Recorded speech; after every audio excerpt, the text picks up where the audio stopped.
اپنی تمام تر ہنگامہ خیزیوں اور رہنائیوں کے بعد سال 2023 اختتام کے قریب ہے اور 2024 کا سورج طلوع ہونے والا ہے۔ سال 2023 پاکستان کے لیے کچھ زیادہ اچھا ثابت نہیں ہوا، جبکہ علم نجوم کے ماہرین 2024 کو بھی پاکستان کے لیے کوئی زیادہ بہتر نہیں سمجھتے۔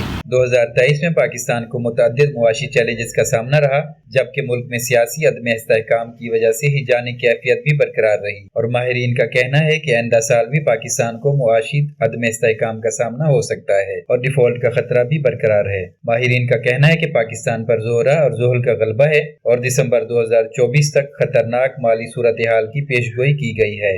بھاری قرضوں کے بوجھ سے بچانے کی پاکستان کی کوششیں اگلے سال کامیاب ہو سکتی ہیں۔ علم نجوم کے ماہر کہتے ہیں کہ پاکستان پر قرضوں کا بہت بڑا بوجھ ہے، جو اکتوبر 2026 تک زہرہ کی وجہ سے بہت آگے جائے گا، اور اگر پاکستان کسی طرح دیوالیہ ہونے سے بچنے میں کامیاب ہو جاتا ہے تو قومی جائیداد چین یا سعودی عرب کے پاس گروی رکھنی پڑ سکتی ہے۔